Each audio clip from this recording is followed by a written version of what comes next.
ჩვენ დღეს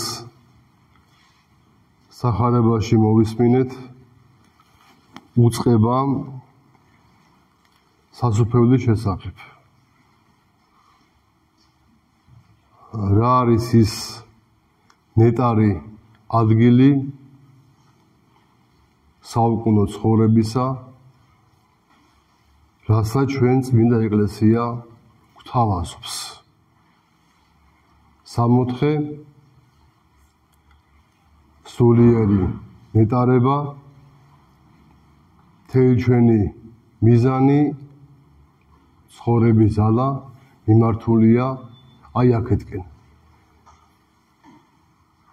ბუნებრივია ვერც ერთი წმინდა მამა ამას ვერ გადმოსცემს ზუსტად, თუ რა არის სამოთხე, თუმცა ჩვენ მამები გვასწავლიან მის შესახებ. ქრისტიანო,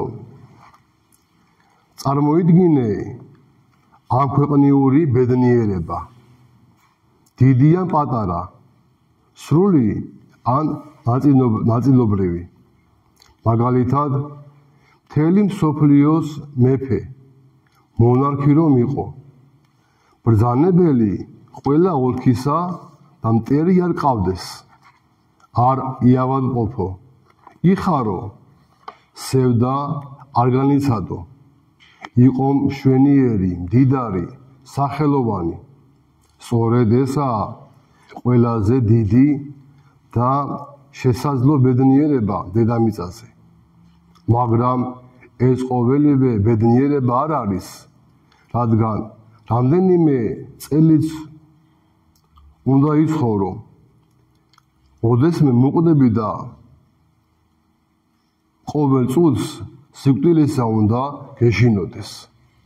ეს შიში უბედურს ხდის, თვით ბედნიერებაშიც არ გექნება ამ ქვეყნიური ყველა სიკეთე, რაიმეს მცირე ნამატი ან სიუხვე, მაგრამ წარმოიდგინე, რომ არასდროს მოკვდები. მაშინაც კი, როცა სიკვდილის შიში აღარ ამწუხრებს შენს გულს, ეს მცირედი ბედნიერებას ვერ დააუგებს შენს სურვილებს. სულ რაღაც გაკლია და მისკენ ისრაფი.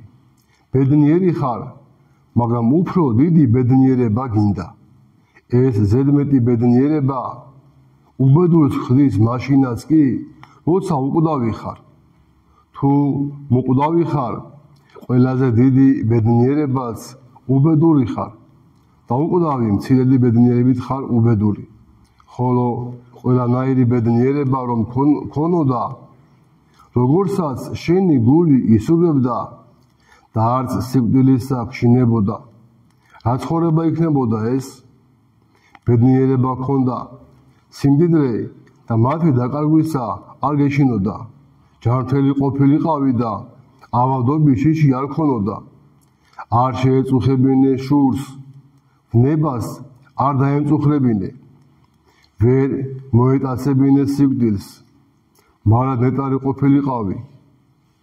გეცხოვრა საუკუნოდ, ანუ ამ ქვეყნიური ყველა სიკეთე ქონოდა და ამასთანავე უკვდავი, რა ცხოვრება იქნებოდა? სამოთხის ცხოვრებაც ასეთია, დაუსრულებელი სიხარული, სრულყოფილი სიხარული, ყოველივე ერთად თავმოყრილი. რამდენადაც უკიდეგანო და ძლიერია სიხარული მთელი მრადისობაში, ამდენადვე ის ერთიანი თითოეულ გაევლebაში, ყოველგვარი ცვლილების გარეშე. ტბები მთელი ნეტარებით, მთელი მრადისობაში და იმავე ნეტარებით ტბები მრადისობის ყოველ გაევლebაში. როგორი ნეტარიც ხარ მრადიულ ცხოვრებაში, ასეთივე ნეტარი ხარ იმავე მრადიულ ცხოვრების ყოველ წუთს. რასახეს ბედნიერებაა ეს? ზღვა მლაშია. წარმოიდგინე, რომ ციდან წყლის ერთი წვეთი ვარდება და ზღვას ატკბობს. შეგიძლია გაიაზრო, რაოდენ ტკბილია ეს წვეთი? წარია ჯოჯოხეთი, მაგრამ მაშინ სამოთხისეული სიხარულის ერთი წვეთის რომ ჩავარდნილიყო, მთელ სიმწარეს განაქარებდა, ცეცხლს ჩააქრობდა, ცრემლებს შეაშრობდა და ჯოჯოხეთი 60-დღეთ გადაიქცეოდა. შენ შეგიძლია ჩავსვლე თუ როგორია ეს სამოთხისეული სიხარული? რომაელები ომობდნენ და იმარჯვებდნენ. გამარჯვებული მეომრები თავიანთ ქალაქებში ბრუნდებოდნენ. ქალაქის კარიბჭესთან მოკეთეები, მამები, დედები, ძმები მოდიოდნენ, რათა ენახათ, ვინ გადარჩა ცოცხალი და ვინ დაიღუპა. მათ შორის ერთი ქვრივი იყო, რომელსაც ერთადერთი ვაჟი ჰყავდა ომში გაგზავნილი. იდგა ქვრივი და სხვებთან ერთად თავის შვილს ელოდა. ხან შემომსვლელს ეკითხებოდა მის შესახებ, ხან კი თვითონ ცდილობდა შორიდან გაერჩია ის. სათხარ შვილო, ამბობდა იგი, ქალაქში რატომ არ შემოდიხარ? რატომ არ ჩანხარ? სად შეყომდი? და როცა მიხვდა, რომ შვილს ვეღარ იხილავდა, რადგან შეიტყო, რომ ბრძოლაში დაიღუპა, ხმამაღალი უნუგეშო მოთქმა და მკერდში ხელისცემა დაიწყო. უცებ ვაჟს ცოცხალს ხედავს. მისკენ გარბის ეხვევა და კოცნის. საბრალომ ისე გაიხარა, რომ ზედმეტი სიხარულისგან სული განუტევა. იქ, სადაც ცოტა ხნის წინ დედა დასტიროდა შვილს, ახლა შვილი დასტირის დედას. შეგიძლია კი წარმოიდგინო, როგორი იყო დედის სიხარული? ერთი დღე, ერთი წელი, მთელი ცხოვრება რომ გაგრძელებულიყო, როგორი იქნებოდა ის? იმ სიხარულთან შედარებით, როგორიც ცოცხალი შვილის დანახვამ დედამ ერთი წუთით განიცადა, სამოთხისეული სიხარული განუზომად დიდია. ის არაა ერთ დღეს, ერთ წელს, არამედ მთელ უსასრულო მარადისობაში გრძელდება. ანუ ყოვლად სრულყოფილია, სრულიად ერთიანია. შესაძლებელია კი წარმოიდგინო, როგორი სიხარულია ეს?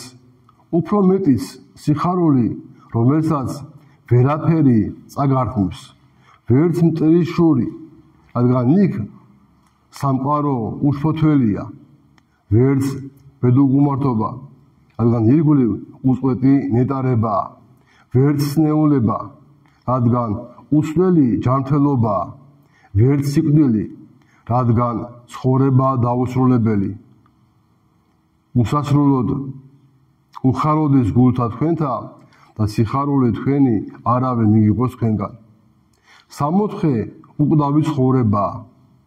იქ ღვთიური ცხოვრებით იცხოვრებ, ღმერთთან ერთობაში გიებ, ღვთიური ყოფის ზიარი იქნები. ღმერთივით საუკუნოდ იცხოვრებ. სამოთხე დაუსრულებელი სიხარულია, რადგან იქ ღვთიური სიხარულით იხარებ, ღვთიური მეფობით იმეფებ, ღვთიური დიდებით განდიდები. ერთი სიტყვით, ღვთის ჭვეტით თვითონ შეიქმნები ვითარცა ღმერთი. იგი ღმერთია ბუნებით. შენ მადლით ხარ ღმერთი, როგორც გავარვარებულ რკინაში ცეცხლი და რკინა არ განიყოფა ერთურთისგან, არამედ ერთი მთლიანია სამოთხეშიც, ასევეა, არც ღმერთი განეყოფა ნეტარს და არც ნეტარი ღმერთს. ნეტარებაში ორივენი ერთიან შეადგენენ. ორივეს საუკუნო ცხოვრება აქვს, უსასრულოა ორთავე სიხარული. მსგავს მისსა ვიყვნეთ, რამე თუ ვიხილოთ იგი, ვითარცა იგი არს. აქ მას ვერ ვხედავთ, მხოლოდ გვწამს და ამ რწმენაშია მთელი ნეტარება ეკლესიისა. ვერ ვხედავთ და გვწამდეს, ნეტარ არიან, რომელთა არა უხილავ და ვრწმენე. იქ მას ვიხილავთ ისეც, როგორიც არის და რწმენას აღარ ექნება ადგილი. სწორედ ამაშია სამოთხისეული ნეტარება. კი არ გვწამდეს, არამედ ხედავდე. მსგავს ვისა ვიყვნეთ, რამე თუ ვიხილოთ იგი, ვითარცა იგი არს. იქ აღარ არის წმენა, ამბობს მოციქული, რადგან იქ ხედვაა, საბურბელი აიხადა, ბრწყინავს სინათლე. იქ არ არის სასოება, რადგან უკვე არის ნეტარება. შეწყდა მომავალი, იხილვის აწმუ, იმ მხოლოდ სიყვარულია, ვინაიდან ის უმაღლესი მადლი გვიფარავს, რომელსაც ვხედავთ. ჩვენი გონება ხედვით აღივსება, გული კი ნეტარებით. გამძღე გამოჩინებასა, დიდებისა შენისასა. ყოველივე თქმულიდან თუ მიხვდით რა არის სამოთხე, ჯერა რომ ვერა, რადგან რამდენის უნდა ილაპარაკოს ადამიანმა ამ საგანზე, სათქმელს ვერ იტყვის. გრიგოლ ნოსელიც ამას ვიამტკიცებს. ღირსეულად ვერაფერს იტყვი, ჰოი, სამოთხეო, ჩვენ შეგვიძლია მოგიპოვოთ, მაგრამ გონები წვდომა შენი არ ზარგვიც. სოლომონის დიდება მთელ სამყაროს მოეფინა. ეთიოპიის დედოფალს საოცარი ამბავი ესმა ამ მეფეზე. ბევრი ისეთი რამ გაიგო, რისიც ძლივს შეეროდა. მან ყველაფერში დარწმუნება თავად ისურვა. საპატიო მცველებით დაიძრა და იუდეაში ჩავიდა. როცა იერუსალიმს მიაღწია, მთელი დიდებულება დაინახა. როცა სამეფო პალატებში შევიდა, აუყარებელი განძინახა.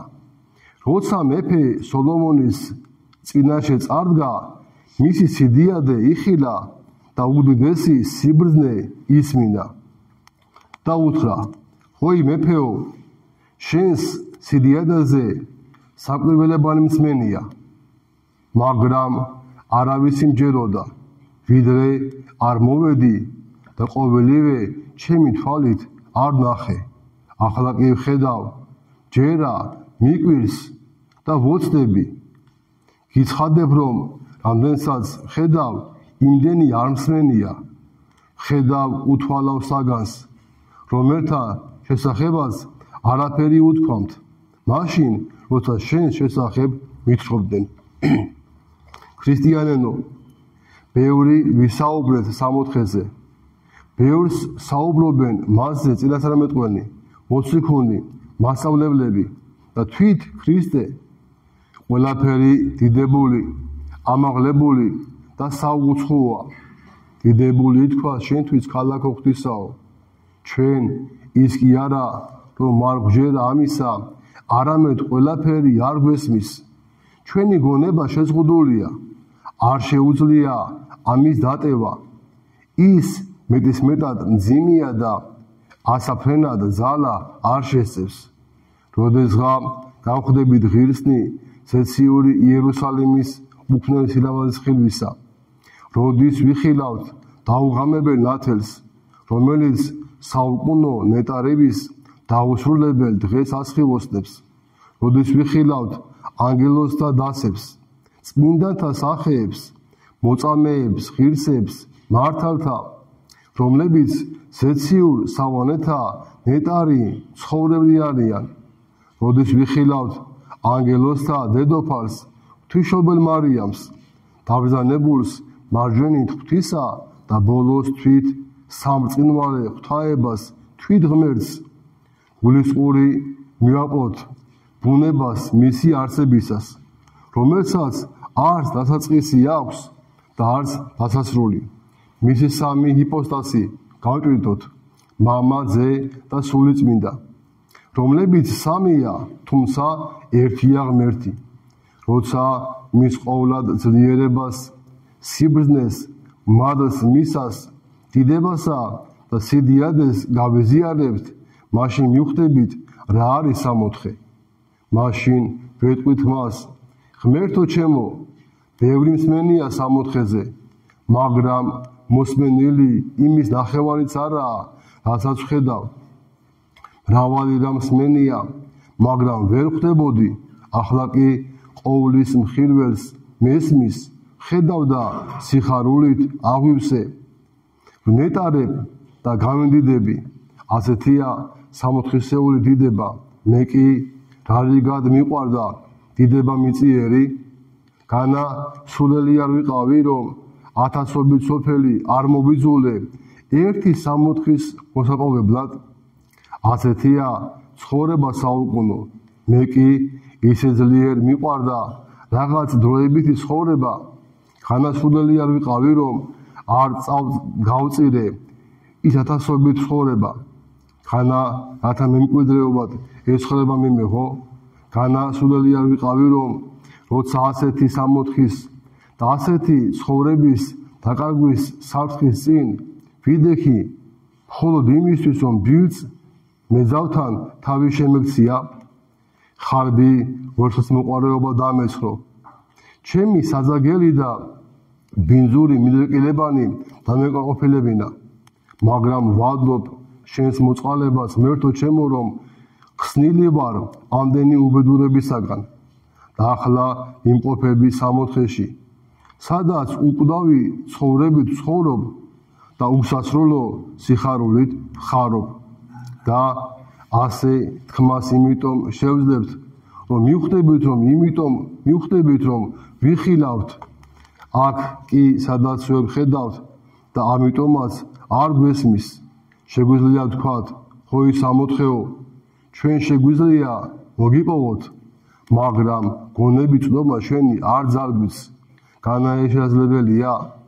დიახ, ადრეც გითხარით, რომ ჩვენი ხსნა ჩვენს ხელთაა. ახლა კიდევ ერთხელ გეტყვით, თქვენ კი მისმინეთ. შექმნა უფალმა სამოთხე მართათათვის, ჯოჯოხეთზე კი ცოდვილებისთვის. ორივე ჩაკეტა, თუმცა ჯოჯოხეთის გასაღები თავისთან დაიტოვა, როგორც ნათქვამია იოანეს გამოცხადებაში. და მქონან კლიტენი სიკვდილისა და ჯოჯოხეთისანი. სამოთხის კლიტენი სასუფევლისანი სათანი პეტრეს სახით მოციქულით უბრძვა. მას ასე ჯოჯოხეთის გასაღები ღვთის ხელშია, სამოთხისა კი ადამიანის ხელთაა. ხოი კაცთმოყვარე სამშენებლობავ უფლისაჩვენისა. ადამიანმა ჯოჯოხეთში ტანჯვა კიდეც რომ ისურვოს, გასაღები არა აქვს. საკმარისია მოინდომოს სამოთხეში ხსნა და გასაღები მის ხელთაა. ანუ თვით ღმერთ სურს, რომ ადამიანისთვის ძნელი მისაწვდომი მისაღწევი იყოს საუკუნო სატანჯველი. და ამიტომ ჯოჯოხეთის გასაღებს არ აძლევს. მას უნდა, რომ ადამიანებს იოლად ხსნა შეეძლოთ, ამიტომ ჩააბარა მათ სამოთხის კლიტენი.